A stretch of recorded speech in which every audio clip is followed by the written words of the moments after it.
मुरली अमृत की धारा है धारा, जो देती दुखों से किनारा।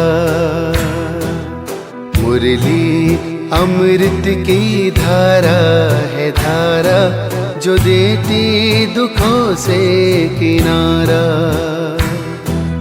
भूले जीवन में हो जाए शिव बाबा मुरली में समझाए, भूले जीवन में हो जाए। ओम शांति।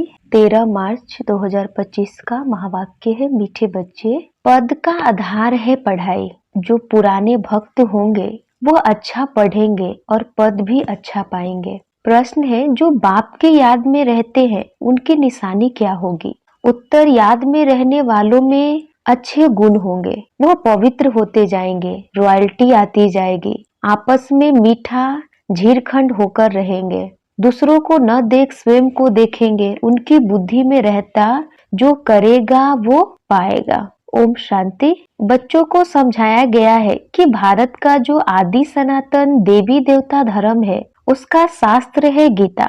यह गीता किसने गाई यह कोई नहीं जानते, यह ज्ञान की बातें है। बाकी यह होली आदि कोई अपना त्योहार नहीं, यह सब है भक्ति मार्ग के त्योहार। त्योहार है तो सिर्फ एक शिव जयंती, बस सिर्फ शिव जयंती कभी भी नहीं कहना चाहिए। त्रिमूर्ति अक्षर न डालने से मनुष्य समझेंगे नहीं। जैसे त्रिमूर्ति का चित्र है, नीचे लिखत हो कि दैवी स्वराज्य आपका जन्म सिद्ध अधिकार है। शिव भगवान बाप भी है ना, जरूर आते हैं, आकर स्वर्ग का मालिक बनाते हैं। स्वर्ग के मालिक बने ही हैं राजयोग सीखने से। अंदर चित्रों में तो बहुत ज्ञान है। चित्र ऐसे बनाने हैं जो मनुष्य देखने से वंडर खाए। वो भी जिन्होंने बहुत भक्ति की होगी वही बहुत अच्छी रीति ज्ञान उठाएंगे। कम भक्ति करने वाले ज्ञान भी कम उठाएंगे तो पद भी कम पाएंगे। दास दासियों में भी नंबरवार होते हैं ना। सारा मदार है पढ़ाई पर। तुम्हारे में बहुत थोड़े हैं जो अच्छी रीति युक्ति से बात कर सकते हैं। अच्छे बच्चों की एक्टिविटी भी अच्छी होगी, गुण भी सुंदर होने चाहिए। जितना बाप की याद में रहेंगे तो पवित्र होते जाएंगे और रॉयल्टी भी आती जाएगी। कहाँ कहाँ तो शूद्रों की चलन बड़ी अच्छी होती है और यहाँ ब्राह्मण बच्चों की चलन ऐसी है, बात मत पूछो। इसलिए वे लोग भी कहते हैं कि क्या इनको ईश्वर पढ़ाते हैं? तो बच्चों की ऐसी चलन नहीं होनी चाहिए। बहुत मीठा झीरखंड होना चाहिए। जो करेंगे सो पाएंगे, नहीं करेंगे तो नहीं पाएंगे। बाप तो अच्छी रीति समझाते रहते हैं। पहले पहले तो बेहद के बाप का परिचय देते रहो। त्रिमूर्ति का चित्र तो बड़ा अच्छा है। स्वर्ग और नर्क भी दोनों तरफ है, गोले में भी क्लियर है। कोई भी धर्म वाले को इस गोले पर व झाड़ पर तुम समझा सकते हो। इस हिसाब से तुम स्वर्ग नई दुनिया में तो आ नहीं सकेंगे।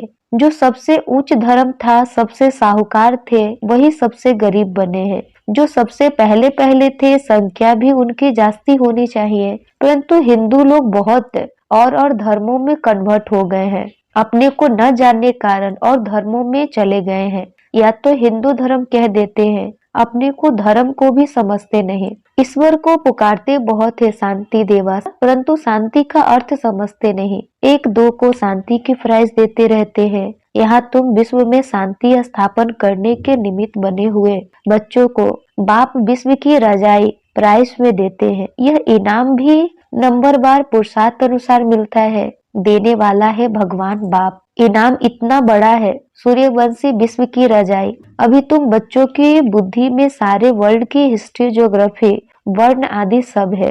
विश्व की रजाई लेनी है तो कुछ मेहनत भी करनी है। पॉइंट तो बहुत सहज है। टीचर जो काम देते हैं वो करके दिखाना चाहिए तो बाबा देखें कि किसमें पूरा ज्ञान है। कई बच्चे तो मुरली पर भी ध्यान नहीं देते, रेगुलर मुरली पढ़ते नहीं। जो मुरली नहीं पढ़ते वो क्या किसका कल्याण करते होंगे। बहुत बच्चे हैं जो कुछ भी कल्याण नहीं करते, न अपना न औरों का करते हैं। इसलिए घोड़े सवार प्यादे कहा जाता है। कोई थोड़े महारथी खुद भी समझ सकते हैं, कोई कोई महारथी है। कहते हैं बाबा गुलजार को कुमारका को, मनोहर को भेजो, क्योंकि खुद घोड़े सवार है, वो महारथी है। बाप तो सब बच्चों को अच्छी रीति जान सकते हैं, कोई पर ग्रहचारी भी बैठती है ना। कभी अच्छे अच्छे बच्चों को भी माया का तूफान आने से बेताले बन जाते हैं।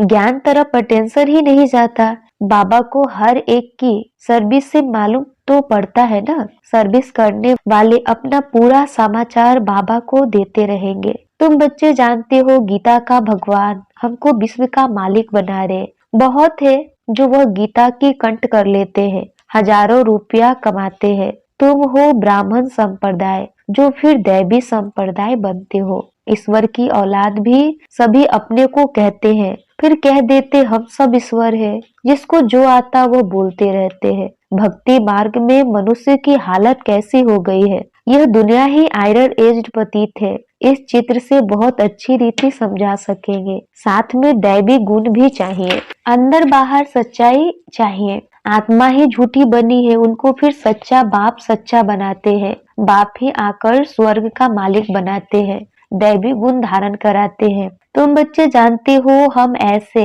यानी लक्ष्मी नारायण गुणवान बन रहे हैं। अपनी जांच करते रहो, हमारे में कोई आसुरी गुण तो नहीं है। चलते चलते माया का थप्पड़ ऐसा लगता है जो ढेर हो गिर पड़ते हैं। तुम्हारे लिए यह ज्ञान और विज्ञान ही होली धुरियां है। वे लोग भी होली और धुरियां मनाते हैं, लेकिन उसका अर्थ क्या है यह भी कोई नहीं जानते।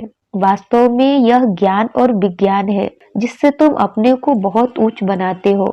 वह तो क्या क्या करते हैं, धूल डालते हैं, क्योंकि यह है रौरव नर्क। नई दुनिया की स्थापना और पुरानी दुनिया के विनाश का कर्तव्य चल रहा है। तुम ईश्वरीय संतान को भी माया एकदम घुसा ऐसा लगा देती है जो जोर से दुबन में गिर पड़ते हैं, फिर उससे निकलना बड़ा मुश्किल होता है। इसमें फिर आशीर्वाद आदि की कोई बात नहीं रहती। फिर इस तरफ मुश्किल चढ़ सकते हैं, इसलिए बड़ी खबरदारी चाहिए। माया के वार से बचने के लिए कभी दे अभिमान में मत फंसो। सदा खबरदार, सब भाई बहन हैं। बाबा ने जो सिखाया है वही बहनें सिखाती है। बलिहारी बाप की है, न कि बहनों की। ब्रह्मा की तो बलिहारी नहीं, यह भी पुरुषार्थ से सीखे है। पुरुषार्थ अच्छा किया है, गोया अपना कल्याण किया है। हमको भी सिखलाते हैं हम अपना कल्याण करें। आज होली है, अब होली का ज्ञान भी सुनाते रहते हैं। ज्ञान और विज्ञान, पढ़ाई को नॉलेज कहा जाता है। विज्ञान क्या चीज है किसको भी पता नहीं है। विज्ञान है ज्ञान से भी परे। ज्ञान तुमको यहाँ मिलता है जिससे तुम प्रारब्ध पाते हो, बाकी वह है शांति धाम। यहाँ पाठ बजाए थक जाते हैं तो फिर शांति में जाना चाहते हैं। अभी तुम्हारी बुद्धि में यह चक्र का ज्ञान है। अभी हम स्वर्ग में जाएंगे, फिर 84 जन्म लेते नर्क में आएंगे, फिर वही हालत होगी। यह चलता ही रहेगा, इनसे कोई छूट नहीं सकते। कोई कहते यह ड्रामा बना ही क्यों? अरे यह तो नई दुनिया और पुरानी दुनिया का खेल है, अनादि बना हुआ है। झाड़ पर समझाना बहुत अच्छा है।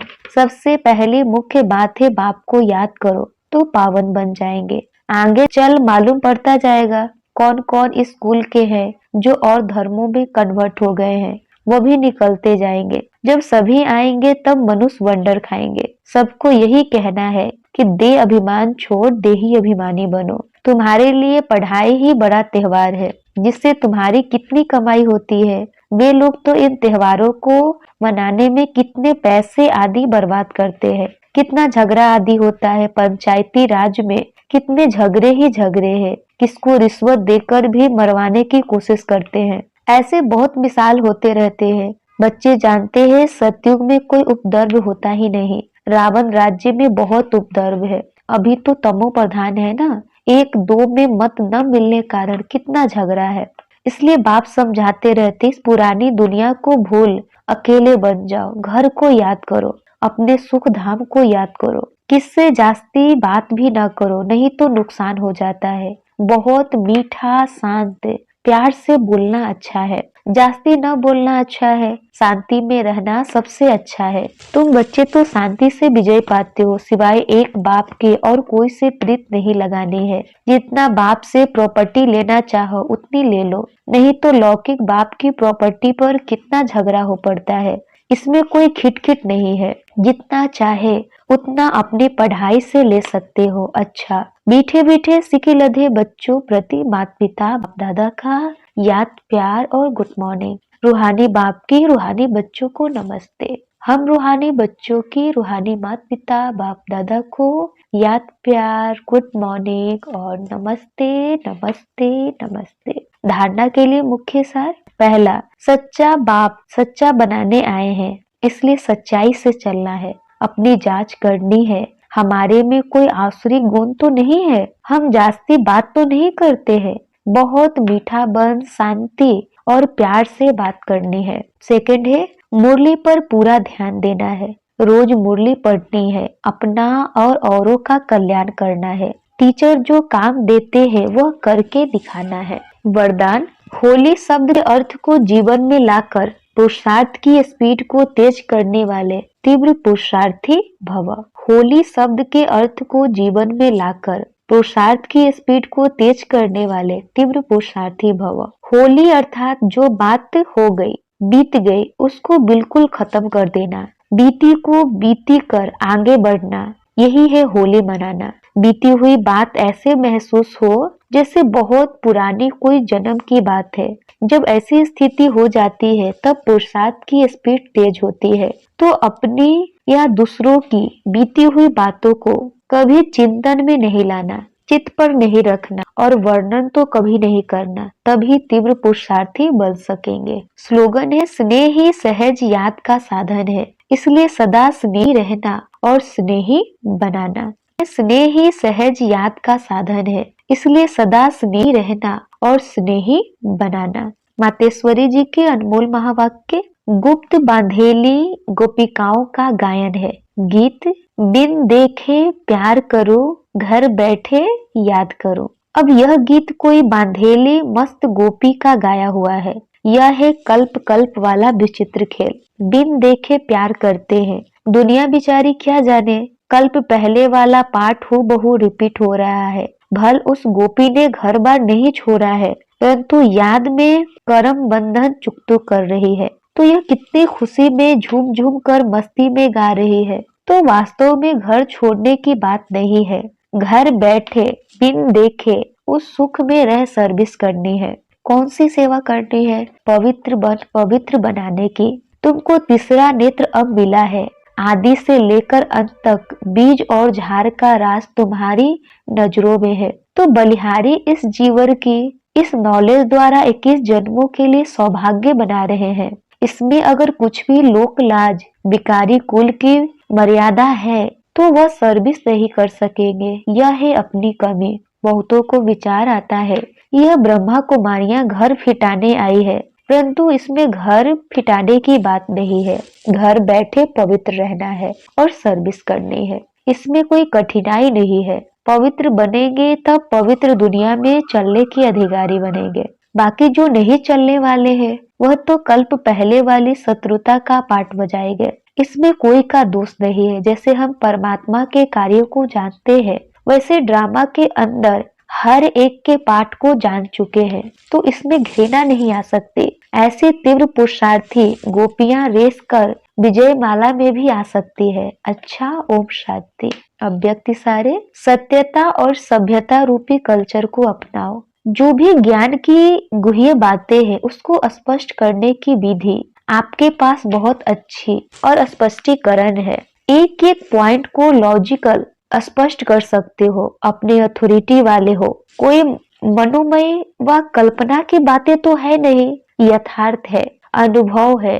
अनुभव की अथॉरिटी, नॉलेज की अथॉरिटी, सत्यता की अथॉरिटी, कितनी अथॉरिटी से। तो अथॉरिटी और स्नेह दोनों को साथ साथ कार्य में लगाओ। अच्छा, ओम शांति।